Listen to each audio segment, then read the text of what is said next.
This BBC podcast is supported by ads outside the UK. I'm Julie Andrews, and it is my great pleasure to bring you Jane Austen Stories, the new show from the Noiser Podcast Network.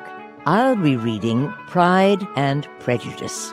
We'll walk grand estates and take tea with well-dressed gentlewomen. But in this tranquil corner of England, not everything is quite as it appears. Listen to Jane Austen Stories wherever you get your podcasts. BBC Sounds. Music, radio, podcasts. Hello, Greg here. Just a reminder before we get going that episodes of You're Dead to Me are released on Fridays wherever you get your podcasts. But if you're in the UK, you can listen to the latest episodes 28 days earlier than anywhere else, first on BBC Sounds. Hello and welcome to You're Dead to Me, the Radio 4 comedy podcast that takes history seriously. My name is Greg Jenner. I'm a public historian, author and broadcaster, and today we are joining a trading caravan and trekking all the way back to the 18th century to learn about Indian political and cultural life in this particular period. And to help us, we have two very special guests in History Corner. He's Associate Professor of the History of Early Modern and Colonial India at UCL. He's a historian of economic and material life in early modern India with a special interest in trade. You might have read one of his wonderful books, India and the Silk Roads, or India and the Early Modern World. It's Dr. Jagjit Lally. Welcome, Jagjit. Hi, Greg.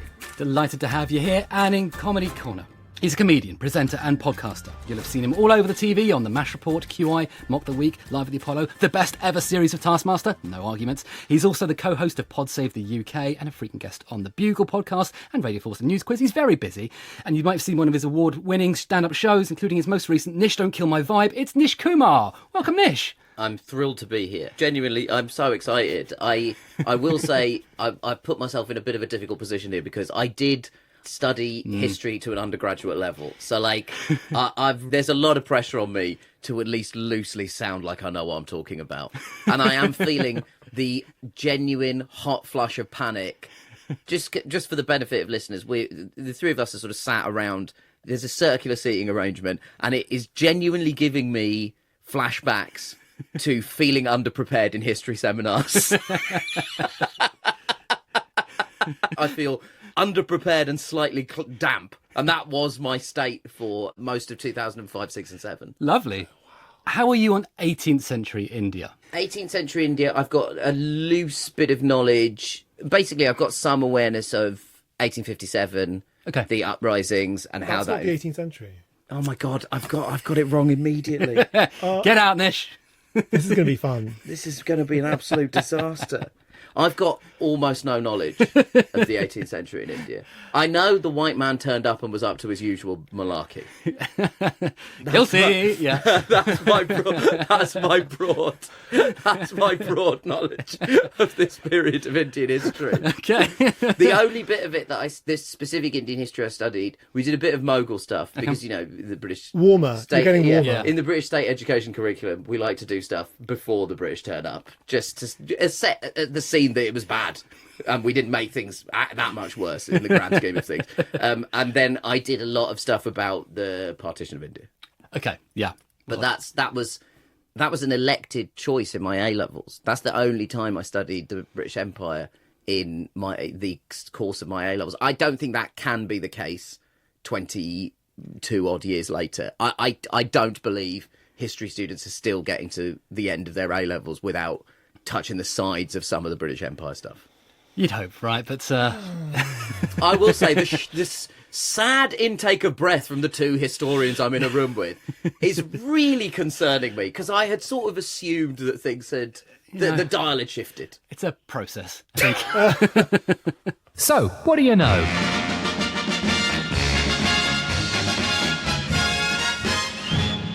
This brings us to the first segment of the podcast. It's called the So What Do You Know? This is where I have a go at guessing what you, our lovely listener, will know about today's subject. And if you're listening from outside of India, this one might be a bit of an unfamiliar topic. 18th century India usually only comes up for British audiences through TV dramas about the East India Company specifically, like the Tom Hardy show Taboo or the recent one Nautilus.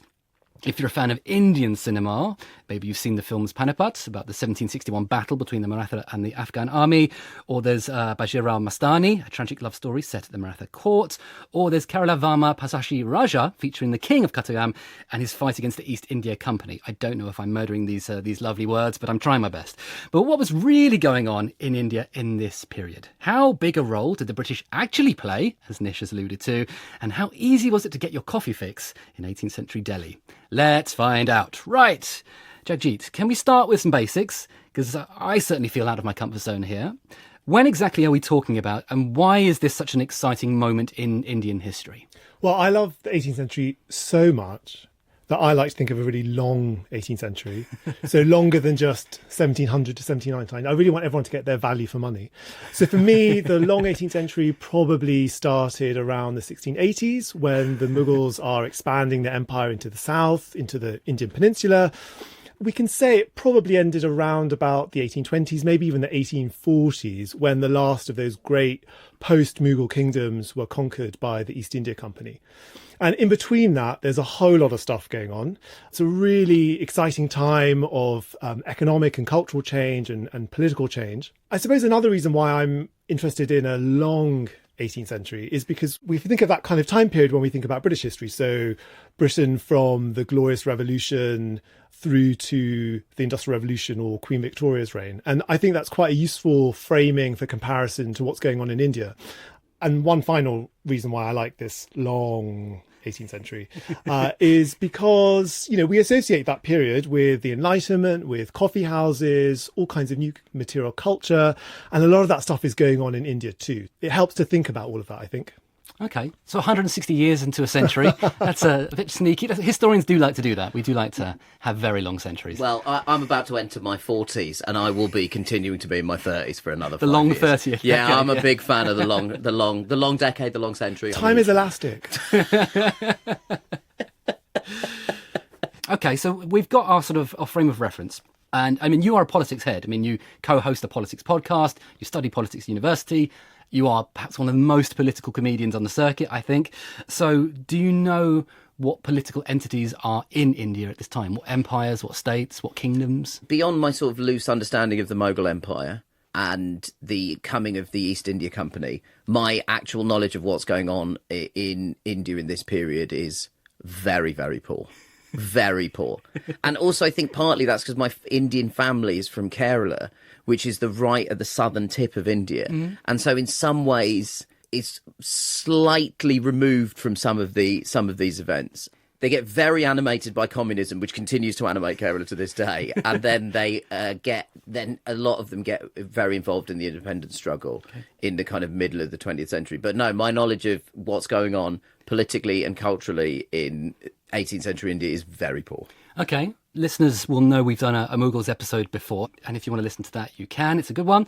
But by the 1700s, they were in trouble, Jagjit. I mean, this sort of superpower, this glorious empire was on the way down.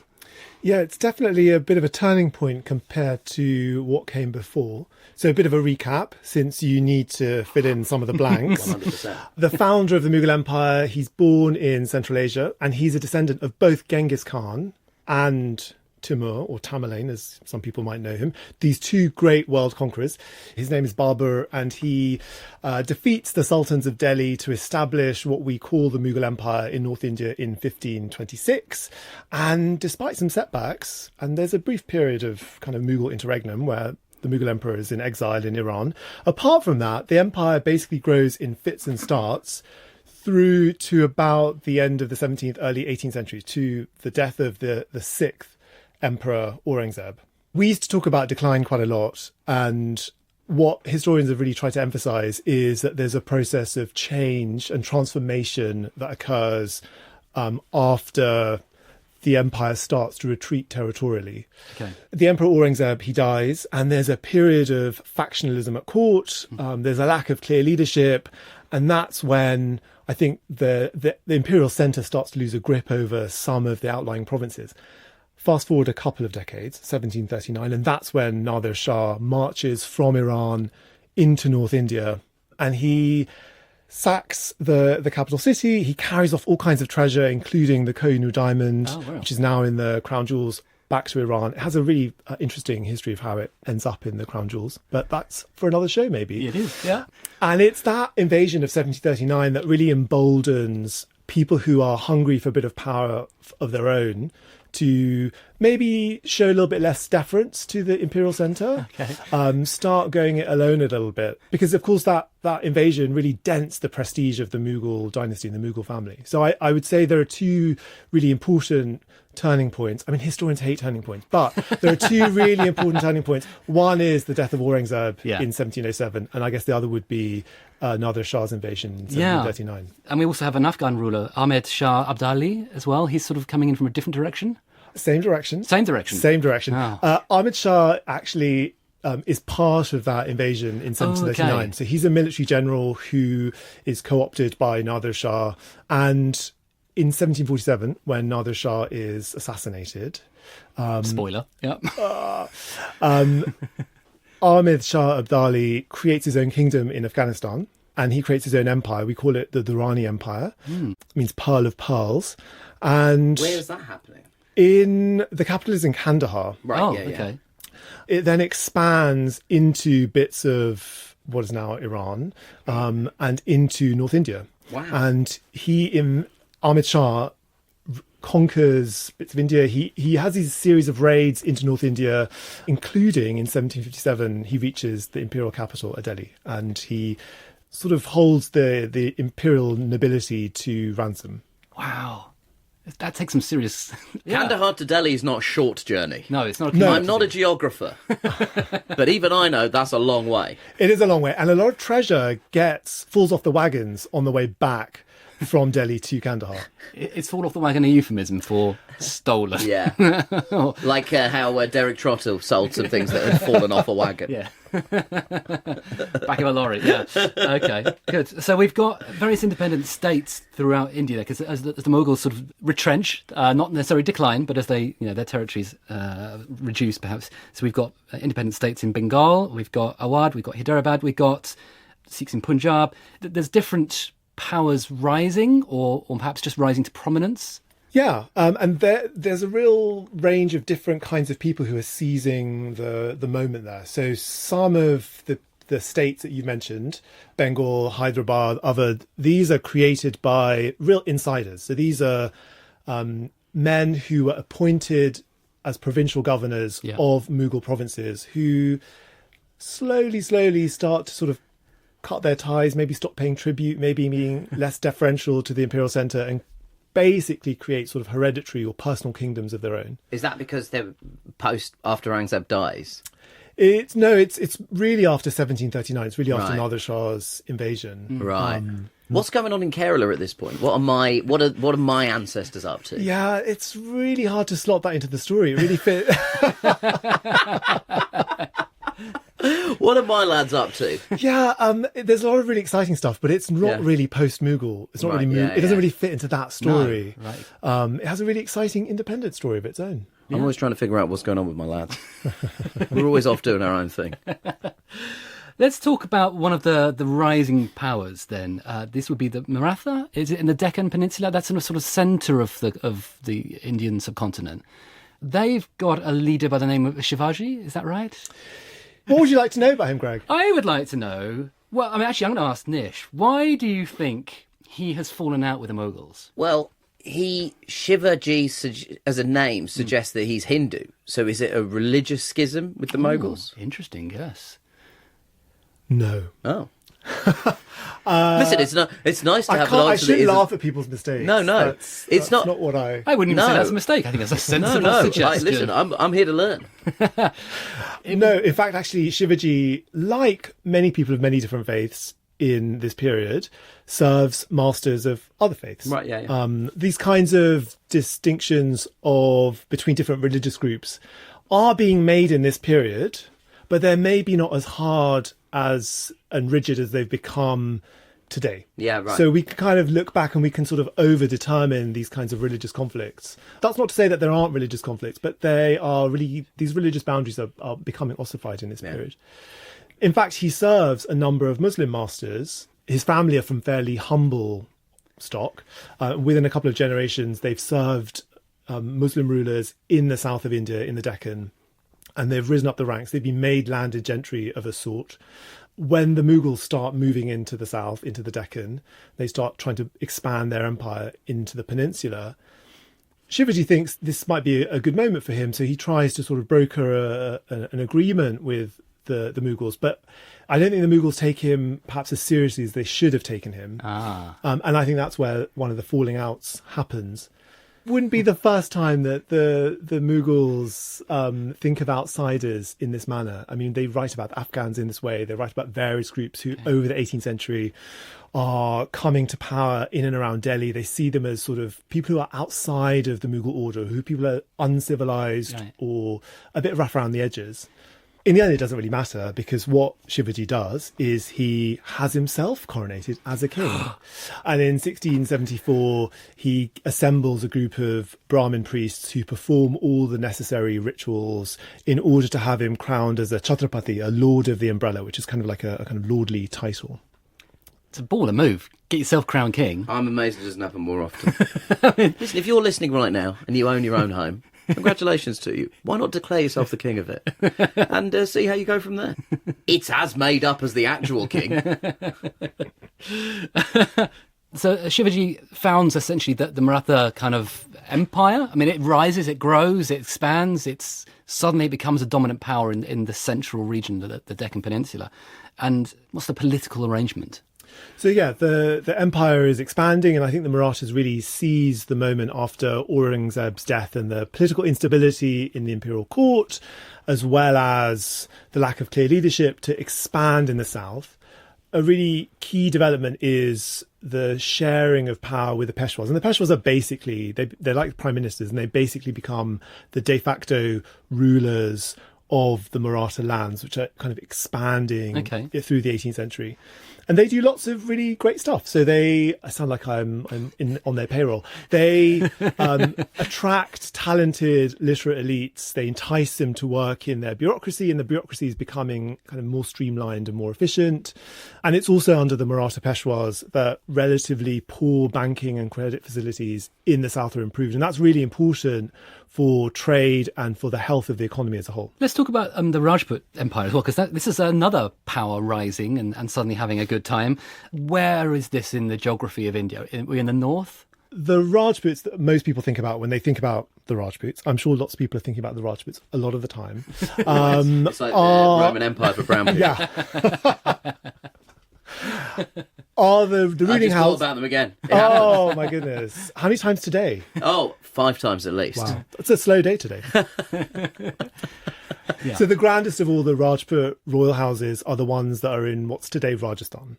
One of the preeminent Rajput kingdoms is Mewar, or Udaipur, which was ruled by the Sisodia dynasty. Incidentally, Udaipur is where the James Bond film Octopussy was filmed. Oh! And if you go there, you can pretty much see it on loop every single night. Excellent. One of the boldest casting choices in human history. They needed to cast an Indian.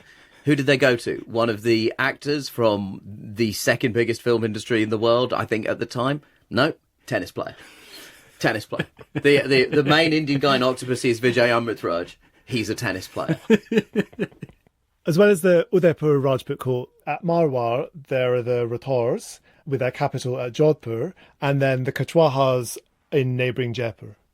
Udaipur and Jaipur and Jodhpur, these are the places that lots of people go to on holiday. Yeah. They're on countless documentaries. They give us that image of royal India as sort of castles and palaces and elephants. So they are the Rajput sort of dynasties that we think of. Let's add another empire into our catalogue of empires, the Sikh Empire, which I guess is almost into Afghanistan as well. I mean, we're in northwest India now. The Sikh Empire does abut Ahmad Shah's and his descendants' kingdom. So at its height, the Sikh Empire reaches towards what is now called the Northwest Frontier.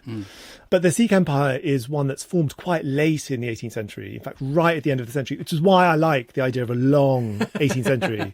What's happening beforehand is also, I suppose, really important. So if you don't know, the Sikhs are followers of the teachings of Guru Nanak and his descendants. Guru Nanak was actually alive at the time that the first Mughal emperor came to march down to North India and conquered India from the Delhi Sultans in 5026. And after his death, the Sikhs are led by a succession of other gurus, and some of them choose to militarize the Sikhs. The Sikhs are in conflict with the Mughals, but also other powers, and sometimes amongst themselves in the early 18th century. The Sikh rulers form a number of different kingdoms of their own, based around their military units or misls.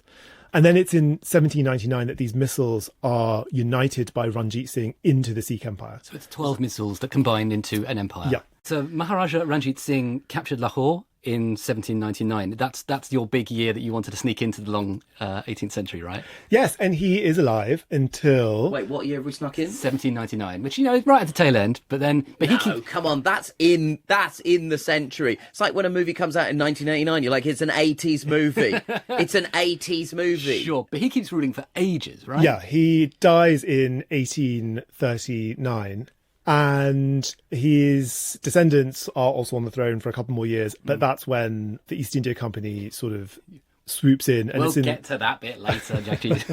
But yeah, he sort of rules for almost four decades. He's kind of parallel to, I guess, almost the beginning of Queen Victoria, isn't he? He really sort of sees a huge amount of history there.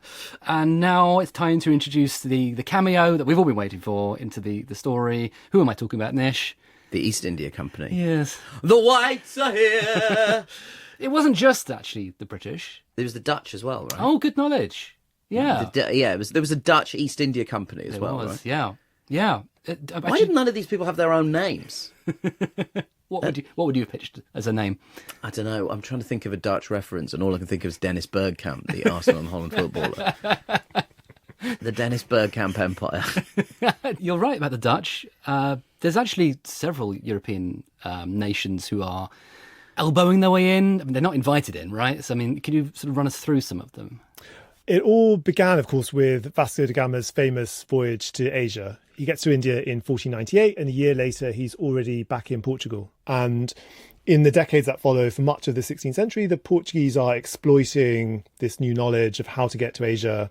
They're creating trading enterprise that runs between Portugal and Asia. Not just India, other places too. And other Europeans want to get in on the act. So that's when a group of English merchants get together and form the East India Company in 1600. And then in the Netherlands, the Dutch East India Company is created in 1602. And then there's a whole bunch of others as well. Some of them are private enterprises, some of them are state-run enterprises, and sometimes there are things in between.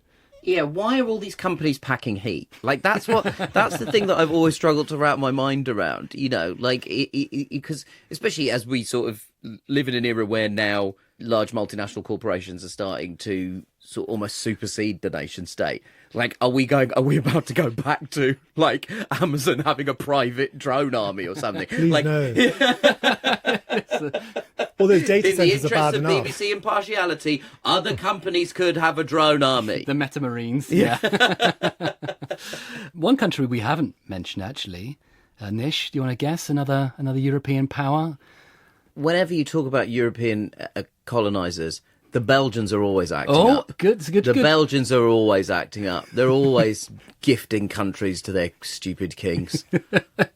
But I don't think there's any Belgian... I don't believe there's any Belgians that turn up in India, but obviously I could be... What's not Belgium and isn't the Netherlands? The French? There we go. Yeah, it's the French. The French are in India too, which is it's not well known here in the UK. Why they're Pondicherry. Yeah. Yeah, right. Yeah. I've been to Pondicherry, and you're like, why is this stuff in French? And you're like, why? Let's not start asking those questions because, I got a British passport. I'm in trouble if we start pulling at the thread of why are there a European influence in different parts of India. I mean, JG, there are obviously huge conflicts in Europe between Britain and France, between various powers, and then of course they're also meeting each other in battle in India. Are those things linked? Are they separate? What's going on? Yeah, so there's the War of the Austrian Succession, which is fought in Europe between 1744 and 1747. And then there's the 7 Years' War between 1756 and 1763. That is 7 years. And It's not a long 7 years. It's not. And these conflicts roughly overlap with what are known as the Carnatic Wars, which are fought in India between 1746 and 1763. And yeah, there is a sort of spillover of these European rivalries and conflicts into the international arena in this period. The East India Company is a private company. It has shareholders, but it's also a national interest, and it's closely related to the state. So the East India Company can't avoid getting embroiled in some of these conflicts. And some of these wars that are fought in the south of India are basically proxy wars between the British and the French. There's also another European country that pops up, quite a surprising one. My God, these people. No offence. You've already guessed Belgium, which I thought was a pretty slightly outlandish guess, but do you want to go even more unexpected? The Spanish? I mean, that's too sensible a guess, arguably. Right, yeah. Oh, it's weirder than that. I think so. What, does Luxembourg turn up for us? Dust up? Charmingly. No, Denmark. How does Denmark even get there? I mean, I'd love to know. It's a long old commute, isn't it? All the way around. Yeah, Denmark show up. And their plan, Nish, is quite a charming one in some ways. They took advantage of the Anglo-French wars and rivalry. Yeah. And they offered merchants the ability to to sail under the neutral flag of Denmark so they wouldn't be attacked by either side. They were basically a maritime VPN service. But the important thing to stress, and I think you want to stress, you're a historian of trade, aren't you? I mean, the Mughal Empire was already plugged into global trade networks. It's not that European powers showed up and said, oh, let's do trade. Yeah, it's happening before the 18th century and it's happening before the Europeans show up. So India is really plugged into trade networks in every direction.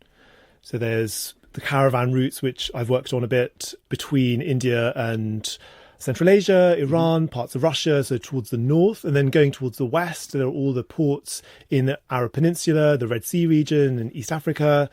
And then, of course, there's Siam and the Spice Islands to the east.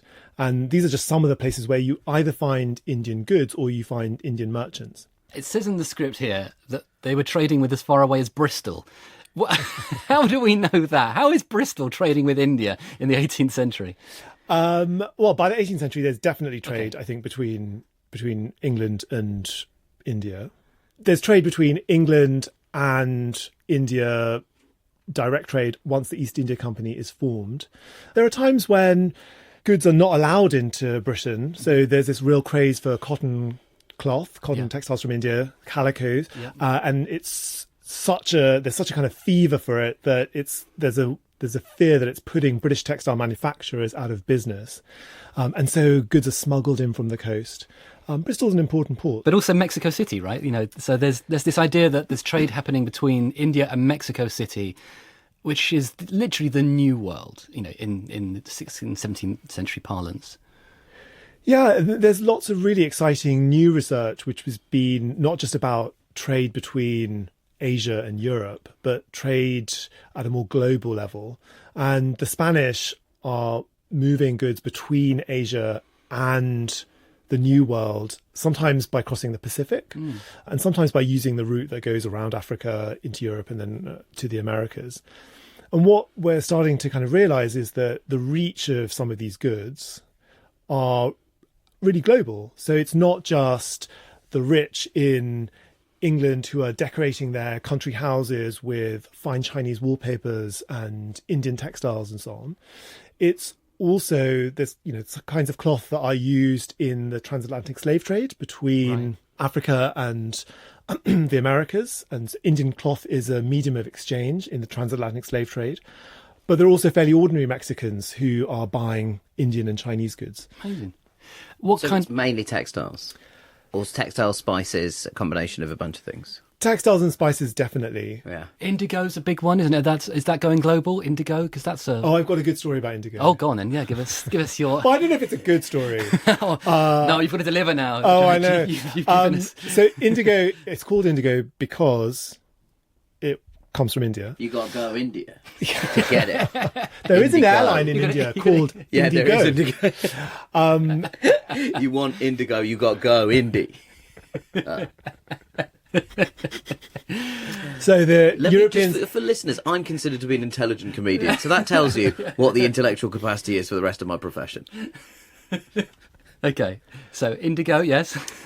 Europeans are buying indigo from India in the 17th century. It's all going great. And then they decide to transplant indigo production to the Americas, so to the Carolinas, to the Caribbean. And there they, quote unquote, improve how the dye is produced. So you have to grow a plant and then you have to turn the plant into a dye. And that, combined with other factors, puts lots of indigo production and indigo producers in India out of business. There's also like a terrible famine in the 17th century and all kinds of other factors.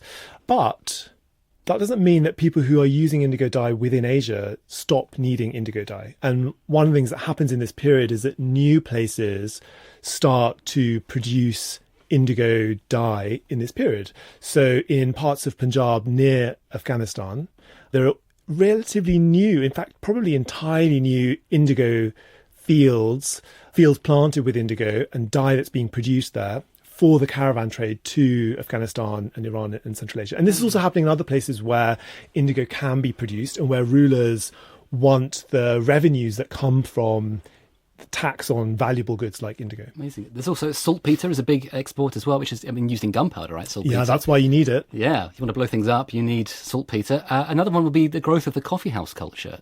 We've done an episode on the history of coffee quite recently, if listeners want to kind of check back in on that. But coffee house culture is an arrival into India in the 18th century. Coffee is one of many new goods that are making their appearance in India in the 17th and 18th centuries. So we know by the 18th century that there are coffee houses in places like Delhi.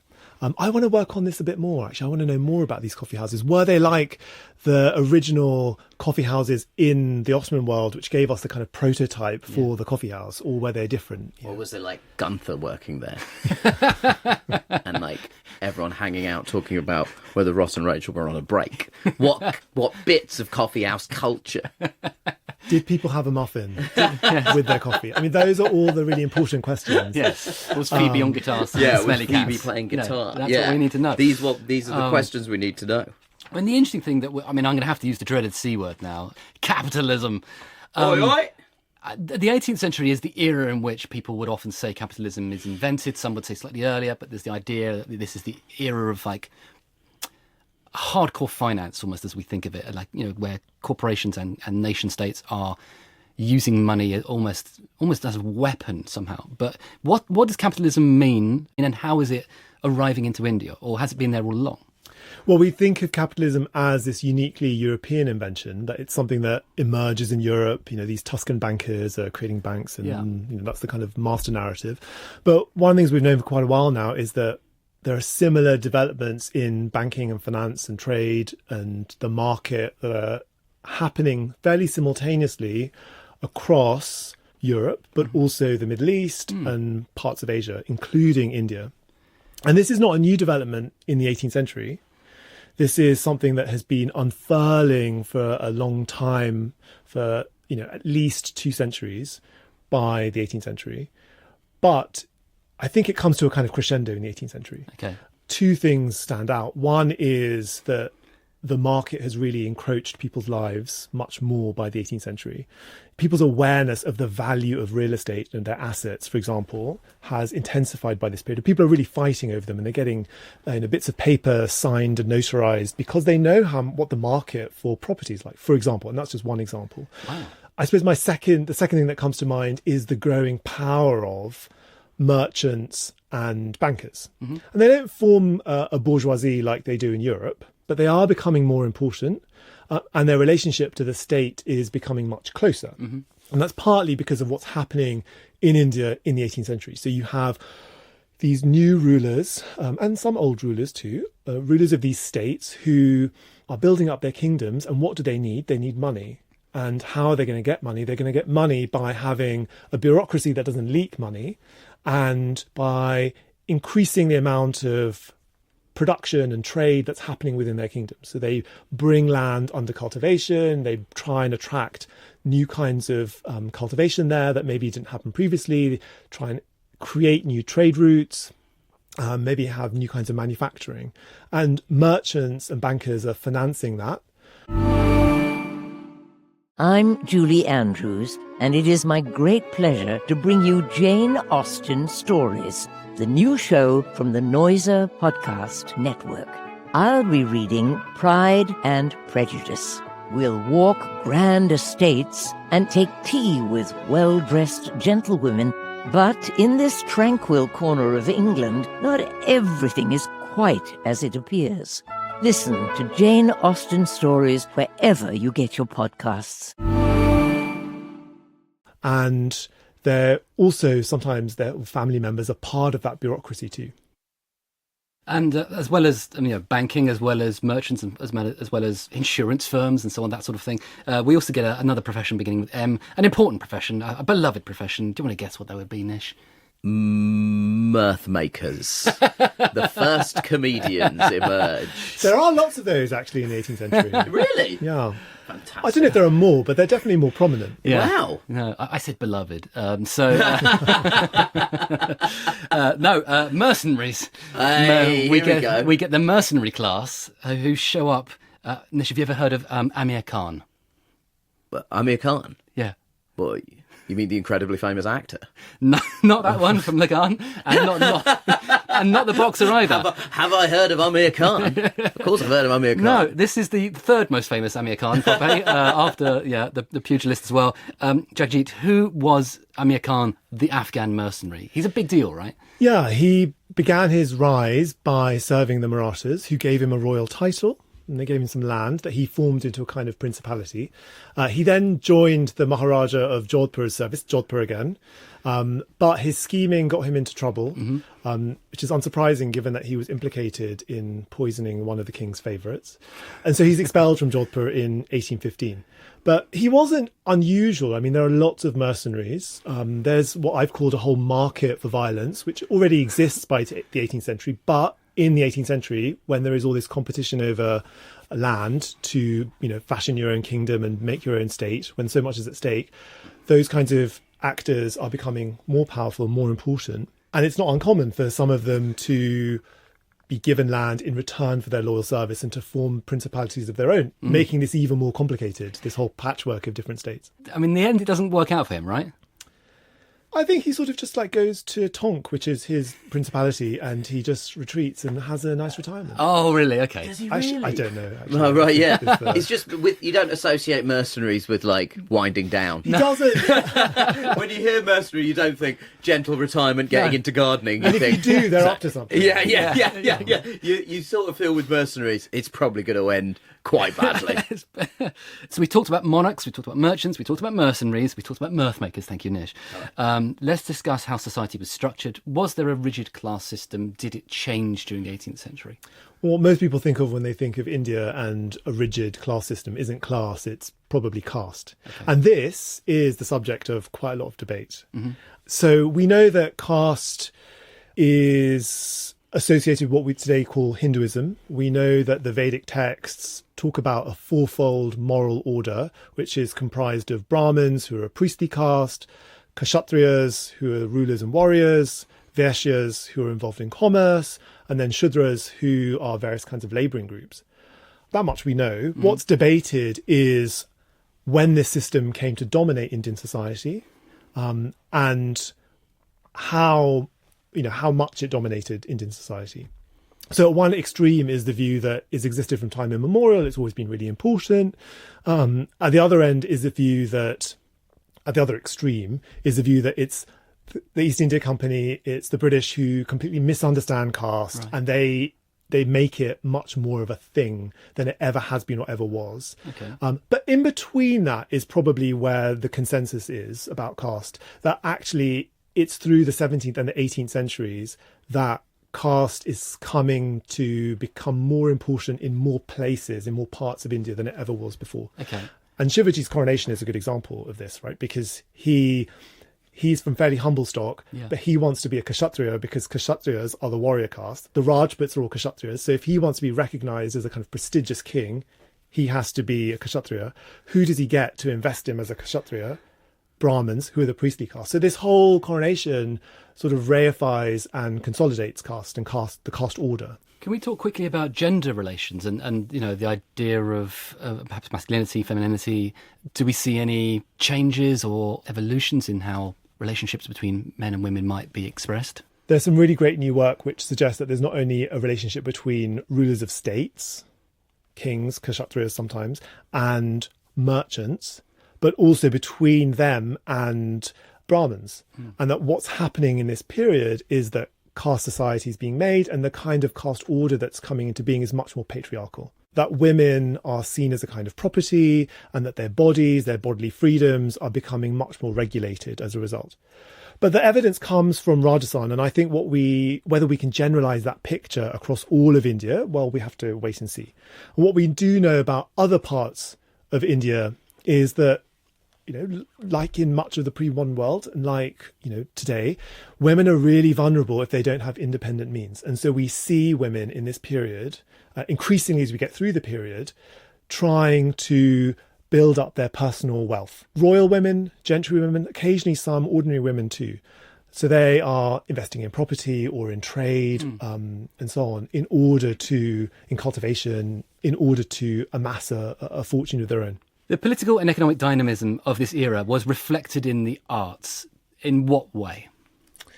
Well, there are lots of different arts. The one that we know most about is painting, probably, because it survives in a way that more ephemeral art forms like music maybe don't survive. Comedy, yes. Sorry. Comedy. When it's written down, people write about it sometimes.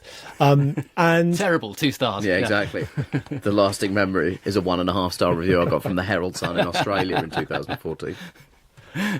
And in painting, we see in this period a real growth of regional styles. One of the things that's happening in the early part of the century is that lots of imperial artists who are working in the imperial workshops, they basically need a new job because things aren't so great in the centre.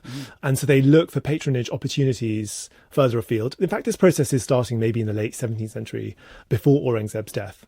And those painters, they end up in regional courts, they train others and so on. And what you start to see is a blending of the imperial style, which lots of rulers really like. They have seen it at the imperial court, they associate it with imperial majesty, with regional traditions or local traditions of painting. And so you get this kind of hybrid styles that are very, very unique to different particular places. You also get a sort of proliferation of the kinds of things that people are painting. What kind of stuff are we painting? Nudes. What kinds of nudes? Actually, there are nudes. Are there? Gotta be nudes.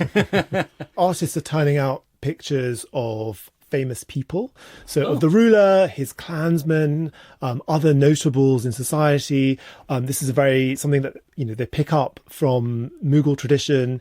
There are hunting scenes. Lots of the Rajput rulers paint lots of hunting scenes. Sure. There are paintings of important manuscripts. That's where things like the Kama Sutra, but also other manuscripts. Paintings of like the Indian ragas, and also paintings of the kingdom itself. Right, so sort of nature imagery, something like that. Yep. And at Udaipur, there's Amar Singh II. He's well known for patronising architectural paintings. He's kind of interested in buildings and whatnot. Yeah, he localizes lots of those other kinds of compositional forms to his kingdom. So you'll see the landscape of his kingdom in the hunting scenes or in some of these important texts that are illustrated. But also he just has pictures of his palaces, his lakes, the dam, and in the state, and all kinds of things painted as well. And they're really impressive pictures. Damn fine taste. It's too cheap. Have you seen my dam? It's an incredibly boring conversation piece. Look at this painting of a dam. Oh my God, he's going on about the dam again. Oh God. Dam, not the dam again. There's also a poetry scene, Nish, but it's a battling poetry scene. It's a competitive. What, like rap battling? Rap battles. Oh, that's exciting. Yeah, that's very exciting. It's basically 8 Mile, but probably it's slightly fancier, I guess. Yeah, everyone's in a court. It's not quite as scuzzy as a Detroit basement. Well, as the arts, we've also got the patronising of science and scholarship as well. I mean, Jai Singh II is renowned for the patronage of thinkers and people who study things. Yeah, Jai Singh builds these impressive observatories. They don't really look like observatories as we would sort of imagine an observatory, like one building with a telescope. They're often made of a collection of different buildings, a couple of stories high, that are used to calculate the movement of the celestial bodies. And that's why they're called jantar mantars, so which literally means calculation instruments. And he builds them. There's one in Jaipur, there's another in Delhi, but he also builds others across Mughal North India. So to make all the calculations that he needs, Jai Singh employs scholars expert in knowledge found in Sanskrit, in Persian, in Arabic treatises on astronomy and mathematics.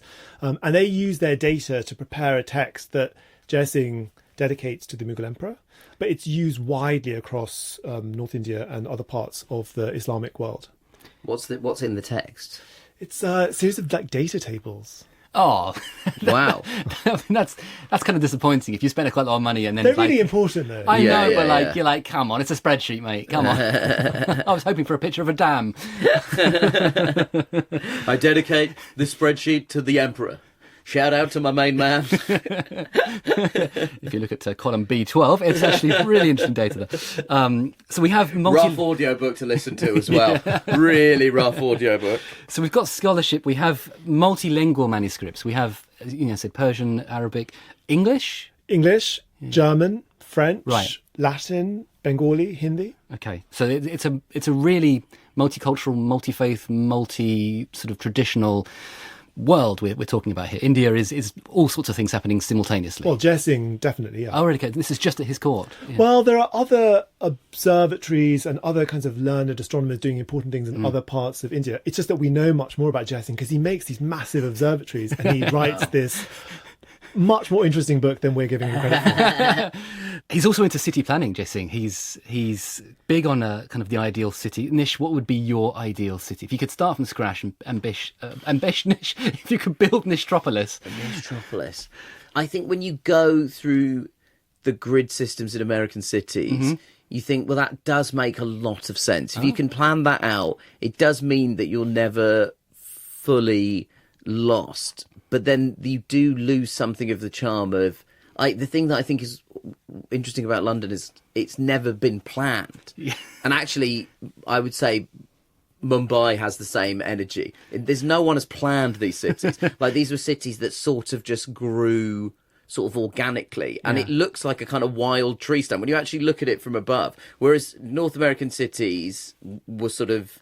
they operate on a grid system, and I can see the logic of that. But I do sort of I enjoy the charm of a city that's sort of like a wild bush, essentially, that's just like grown outwards from a river. So if I'm honest, whilst on paper I can see the grid system would really help me, I quite like the wildness of streets that just curve round. If you're in the middle of London and you follow a street that you think is parallel, you get lost so quickly because when you look at it from above, you realise some, let's face it, probably drunk guy just drew a sort of line that loops off into the middle of, it just sort of curves neatly off. So yeah, if I would definitely say green space, I think, is essential, especially if you want a lot of housing, and the easiest way to build a lot of housing is to build sort of apartment blocks. Yep. And so if you're doing that, you absolutely need to have public green space. You've got to have a cinema, but I suspect that's obviously we're 100 years off anyone having that conversation. Yeah. So I could understand that might not have made the cut. You've got to have a cinema. You've got to have parks. You've got to have a theatre. Preferably around 800 to 900 seats, depending on your population size, for me to do tour shows in. And you've also got to have some kind of transportation system that isn't rail. All very sensible. All I heard really there was you wanted your wiry bush. That's all I heard. As soon as you said that, my brain just went, Nish's wiry bush. And that's what we're calling the city. So I'm really sorry, Nish. It was a lovely answer. Jai-Jeet, actually, Jai Singh's city was a grid system. It was a grid, yeah. Was it really? But what you didn't say was a grid where every bit of every quadrant relates to one of the planetary bodies in Vedic scientific treatises, and where the intention is to produce and cultivate particular affects and particular, something in the inhabitants of those quadrants. Right. Okay. Which is because the city is a sort of microcosm for the kind of moral and cosmic order. Right, okay. Why didn't you say that? So you would have said, so New York would be a lot more chill if they built it on those cosmic There's models. very little relating More to the moral and harmonious, cosmic yeah. order in New York. Very little of that. Hey, I'm is- walking here. Yeah, very little Okay. of that is related. Unless there's a bit of the Vedic text that I've not come across that involves someone openly urinating on a rat's house. I don't know which bit of the Vedic text that's in, but there's very little moral and cosmic things going on in that city. Amazing. The Nuance Window!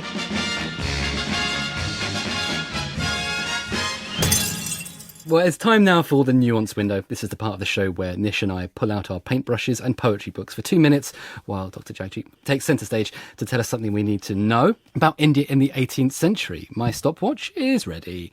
So take it away, Dr. Jagjeet. Well, I think what has become clear by now is that the 18th century was a really exciting, really dynamic time. It's full of lots of opportunities, some hazards too. But this isn't how we've always seen the 18th century. And to grasp just how much our understanding has changed, I think it pays to go back to the period itself. Now, from the point of view of Mughal writers, anyone who rocked the boat was tarred as a rebel and often seen as being a ruffian from outside the Mughal order. Another important set of source materials we have on the 18th century are those histories that are written by men working for the East India Company after the colonial conquest had begun.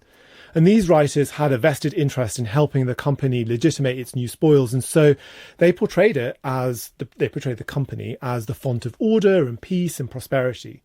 That conquest would help Indians out of the chaos that supposedly reigned supreme. So these two very different groups of writers, some writing in Persian in and around the Mughal court, those writing in English on behalf of the company, gave us a very similar and very negative picture of the century.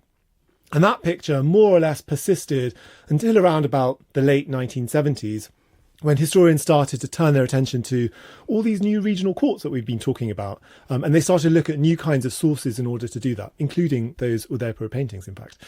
Now, the first part of this work was really about state building, it's about revenue management and so on. And it showed that these new rulers and their collaborators, like merchants and bankers, were creating a political order and islands of economic prosperity at a very regional level. More recent work, in the wake of the cultural turn, has focused on court culture, art, poetry, music, intellectual life, and it's shown us just how vibrant these regional centres were. What's maybe been missed in some of this is detail about the lives of fairly ordinary people and how that was changing. That kind of social history is something I've been fascinated by ever since I wrote my first book, and I'm sure the archives can tell us much more. Wonderful. 2 minutes on the dot. Well done. Wow, that was bang on. Yeah. Give a lot of lectures. 2 minute ones. Nish, final thoughts on 18th century India? Have you? This has been great. Like, this is a, We this should do is it more often. Yeah, this is really filling in like a total gap in my historical knowledge, Yeah, mine and too. really reframing the way I think about the sort of East India Company. And even what I was saying, I think one of the things that I think is interesting about this idea of there's independent sort of capitalism springing up is that even in kind of what you would identify as politically progressive history of the region, we still talk about it as, we still have this like victim narrative around it, that Western capitalism in cohorts with Western governments took over these countries, and we only focus on them as conquered lands, essentially, even when we're trying to write positive histories about them. And actually, it really benefits to understand that there was a whole independent culture and country that was evolving, and to look at it through a non-European lens, even when the European lens is trying to be progressive and post-colonial and anti-capitalist. So what do you know now?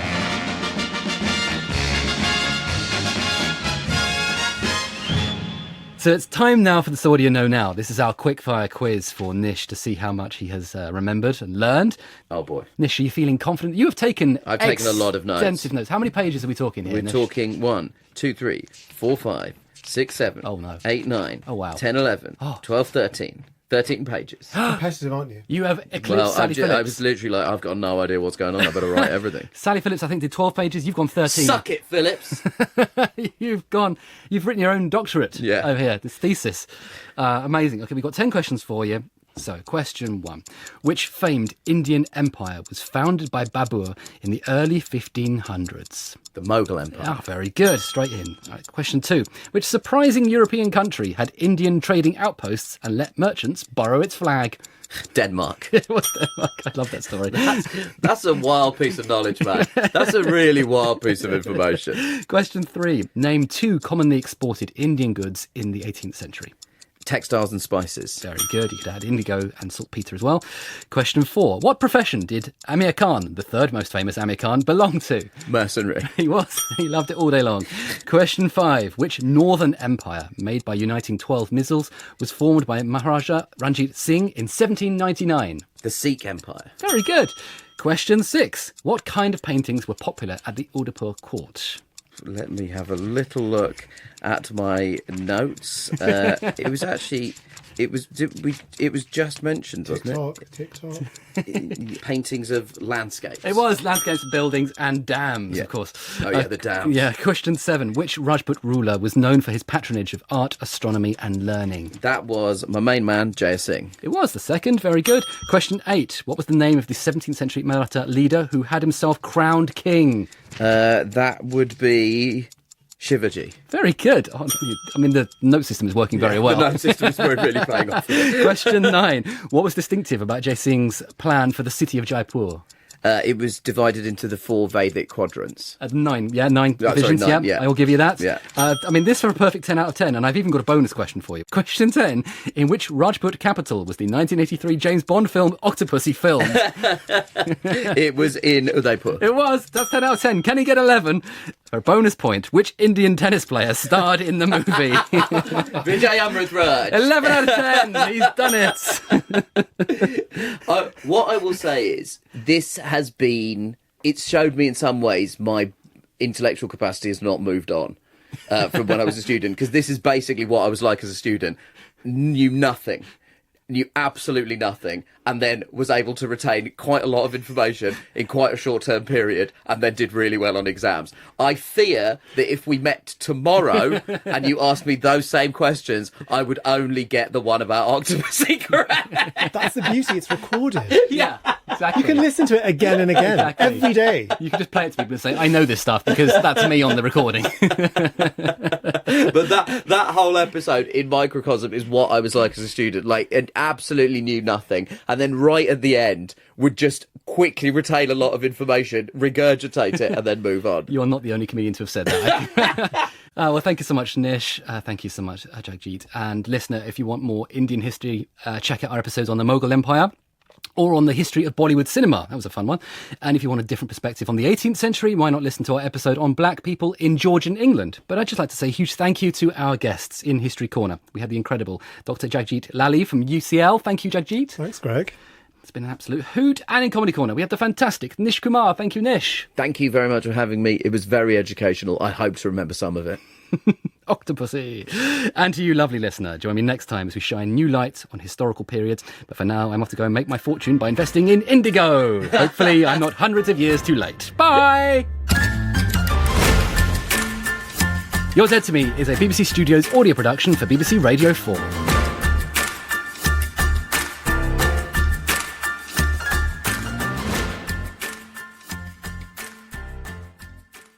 Screenshot.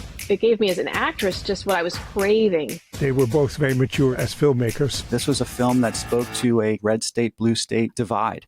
I'm Mark Kermode. And I'm Melanie Jones, and we'll direct you through the intertwined worlds of film, television and streaming. In the new series, we'll look at Studio Ghibli and summer blockbusters and start with cinema's fascination with doppelgangers. Helped by the one and only Richard Ayoade. I'd quite like to meet more Norwegian Nigerians.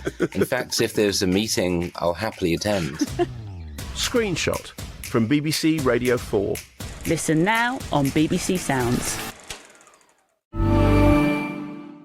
I'm Julie Andrews, and it is my great pleasure to bring you Jane Austen Stories, the new show from the Noiser Podcast Network.